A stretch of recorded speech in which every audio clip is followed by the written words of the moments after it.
Hey guys, welcome back to my channel. My name is Cheryl and today I'm here to bring you my July wrap up. I read 13 books in the month of July. However, I also participated in the booktubeathon and I did successfully complete that, which means 7 of the books I read came from that.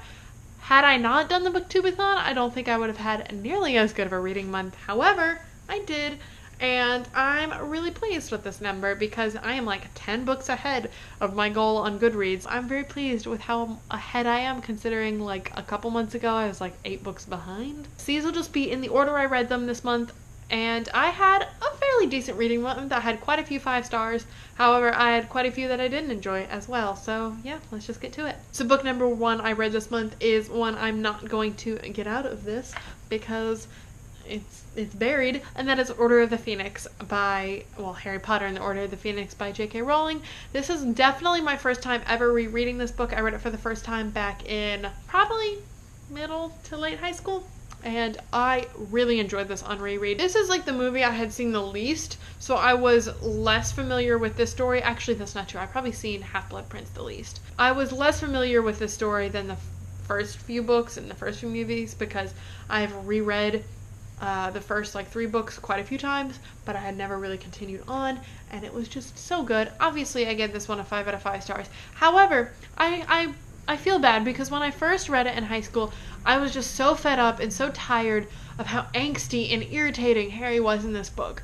But now that I'm older and now that I'm an adult, I can recognize and realize that it is obvious he has PTSD in this book. It is obvious he doesn't know how to deal with the things he had witnessed in the previous book. I kind of really got frustrated at my past self for ragging on Harry so much because of how angsty he was, when, like I said, it's very clear that he just has PTSD and the adults around him are not helping. Also, because I'm just gonna say it every time Harry Potter comes up, fuck Snape.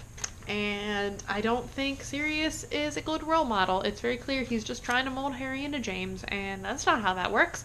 But that's a video for another day, so let's just get on to book number 2. And that is, if you have seen my least favorite books of the year so far video, it was number 1, and that is Accidental Abduction, and this book is a piece of hot garbage. I fucking hated this book. It was trash. It was trash for a lot of reasons. I gave this a 1 out of 5 stars. If Goodreads would have allowed me to, I would have given it a 0 out of 5 stars, because this book tells women that if they are beautiful, then they will be raped when they are slept, and if they are not beautiful, then they won't be, and so women should strive for that. It also was full of slut shaming and fat shaming, and which is just miraculous considering there are absolutely no other female characters than the first one. This was a free ebook, and you can say, yes, some of the free ebooks are not the best written, but it wasn't really the fact that the writing was bad, which it was the messages that this book was trying to teach and normalize. I went on a hot rant in that video about this book, and I talked about the fact that I plan to make a video talking about misogyny in books, given that this book was written by a woman, and what these books are trying to teach. So I will save most of that rant for that video. However, I knew right away I probably wasn't going to like this book very much before I'd even gotten to the love interest and all of the weird sexist bullshit that comes later in this book, because this girl just immediately gets abducted, just right off the bat. But she says, as she's being pulled out of the water and flown up to the ship in the abduction beam, I guess, she's like, oh, this is, inserts scientific name for an abduction, I guess. I don't remember the exact word she used. And then she was like, but I'm not a nerd or anything. I only know that because my ex-boyfriend watched Star Trek all the time. And I'm like, do you really gotta? How about you just focus on the fact that you're fucking getting abducted, not, oh, I'm not a nerd for knowing I'm being abducted, don't judge me. I could go on and on about why this book was terrible, but I'm just gonna move on. Suffice to say, 1 out of 5 stars, bad book.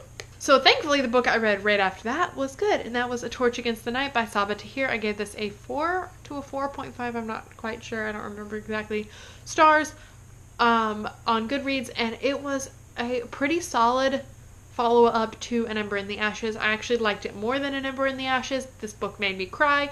Very few books actually make me cry, or I'm very good at starting to tear up and I'm like, nah, Cheryl, get your shit together. And I'll stop it. I didn't stop it with this one. In fact, it was like pretty late at night and I was reading in bed and my fiance just kind of looked over at me like, what the hell? And I was like, don't worry about it.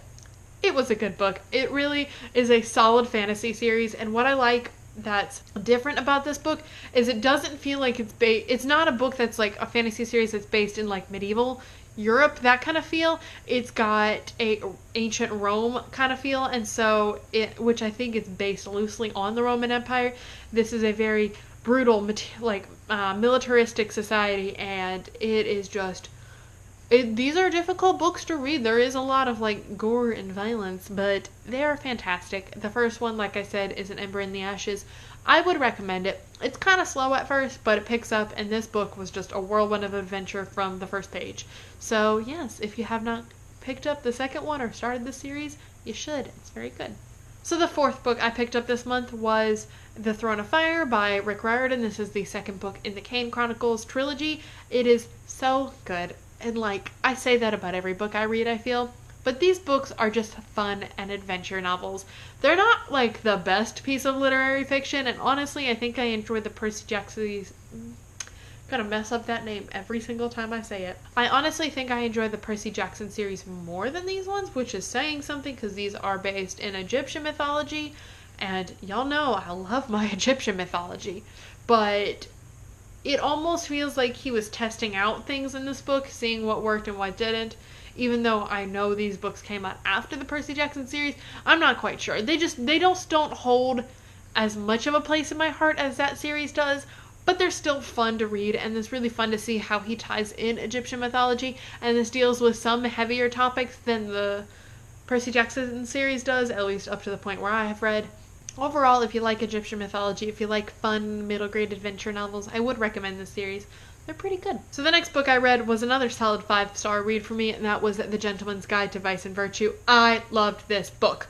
Oh my god. I did not know how I was going to feel about it because I don't read much historical fiction, and this is based in the 1700s, and we follow Monty, who's on his grand tour of Europe. He goes on it with his best friend and his sister. A lot of shenanigans ensue, and what's great about this book is it's also got, I think, bisexual representation. It's never explicitly said, but he has made it clear that he lays with both men and women, which is explicitly said in the book, and he enjoys both quite a bit. And so you really don't see that in many contemporaries, and you definitely don't see that in many historical novels. And this book at times was a little hard to read because there were attitudes about race and sexuality and stuff that reflected the viewpoints of many people in the 1700s. But other than that, it was fun. It's like a 500-page novel, but you just fly through it because, like I said, it's just a fun read. These characters grow on you. I really didn't like Monty very much when I first started, and his sister was kind of irrelevant in the beginning, and I just adored her by the end of it. So if you haven't picked up this book yet and the premise sounds interesting, I would recommend it.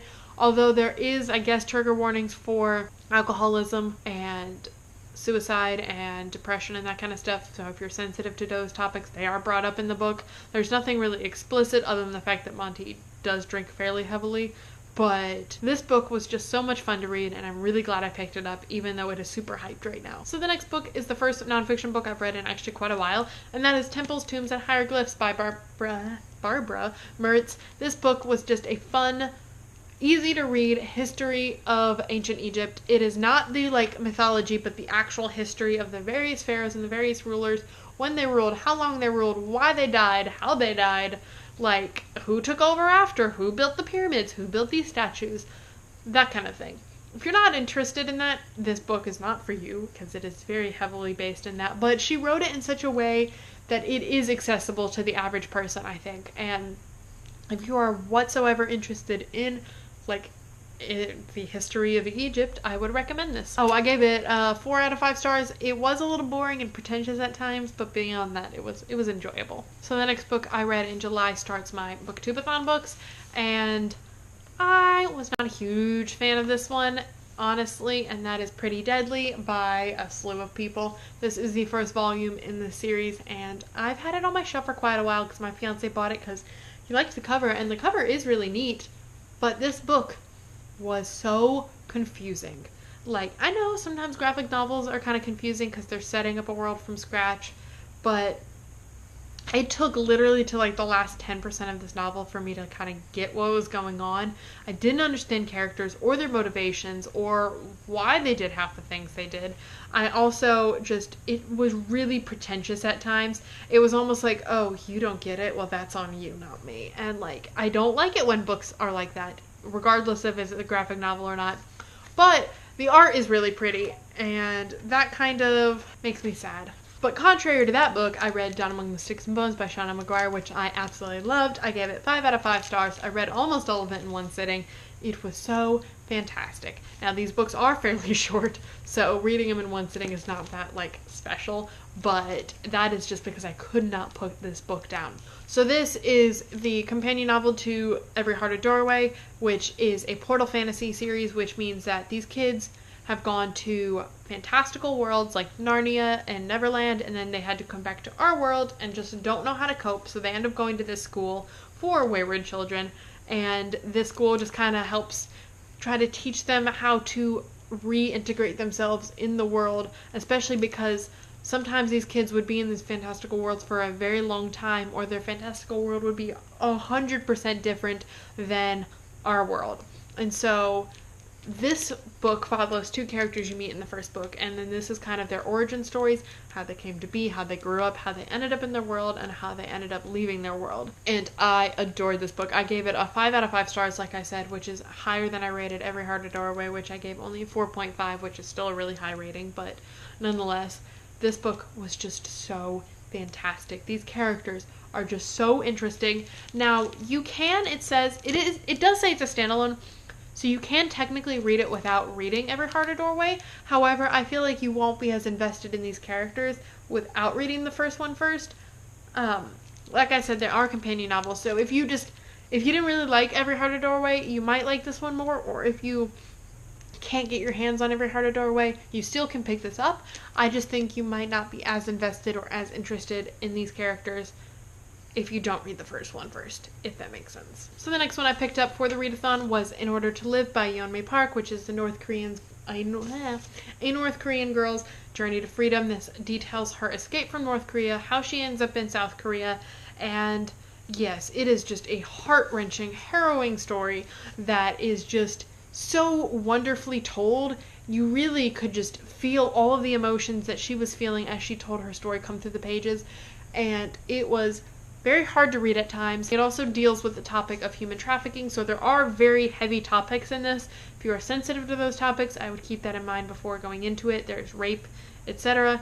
But if you think you can handle those topics, I would recommend this. I think it is a story that everyone needs to read. Oh, and I don't know if I said or not, but I give that a solid 5 out of 5 stars. So the next one I read was another 5 out of 5 stars, and that was the 3rd volume of Death Note. I got these fancy black editions, which are just so beautiful. I love them so much. If you don't know, Death Note follows the story of Light. He one day finds a notebook which belongs to a Shinigami, that is a god of death in Japan, and this notebook allows him to write the name of whoever he wants to kill.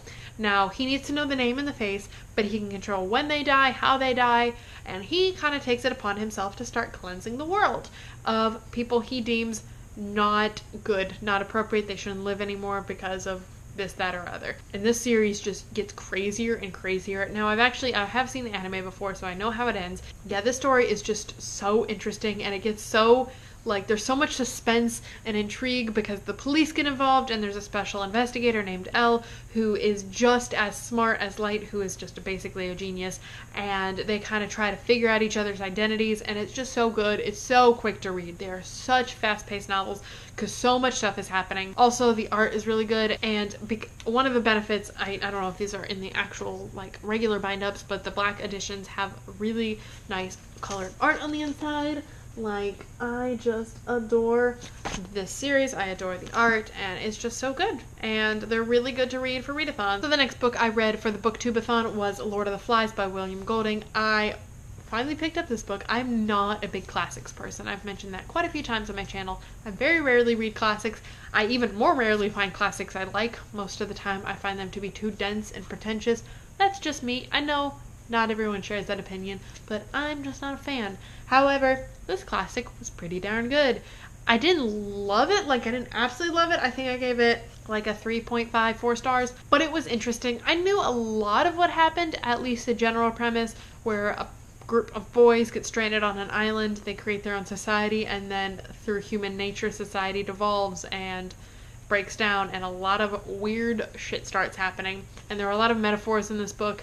But my issue with the book was not the story itself. Was one, it was written very much from the perspective of a teenage boy, or not even a teenage, like prepubescent, like 10, 11-year-olds. I am obviously not one of those, and it was very hard for me to get in the mindset. It kind of frustrated me because the characters would be reduced to one characteristic. And the other issue I had was the fact that the writing was inconsistent. There would be times it'd be very easy to read, and then other times where the paragraphs would become very dense and kind of hard to understand.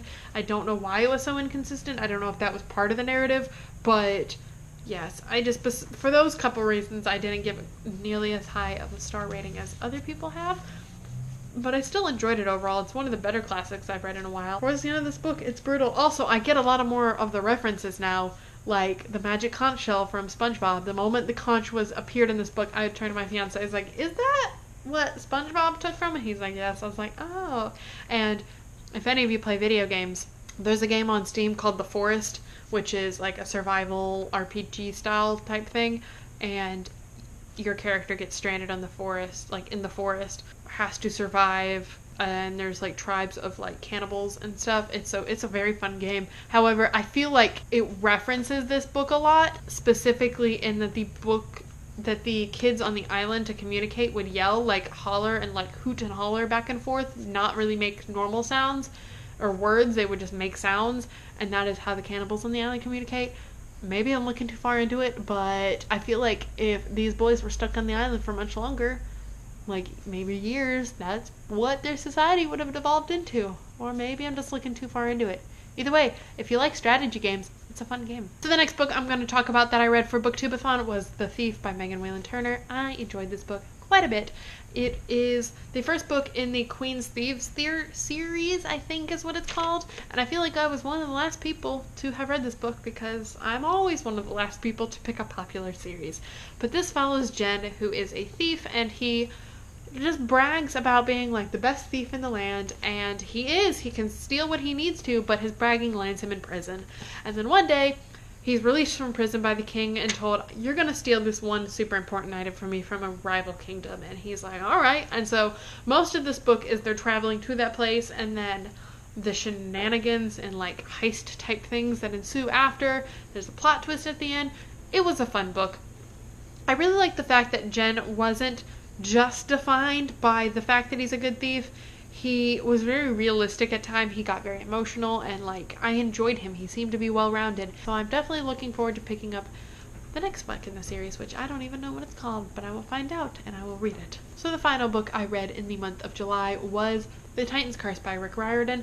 I enjoyed this book quite a bit. I didn't enjoy it necessarily as much as the other one, and I don't know if it's because I've noticed more of the things people have pointed out, or if it was the story of this one itself. I think one of the things I didn't like quite as much about this is the fact that Annabeth isn't in this book very much, and I like her, I think, the most in this series.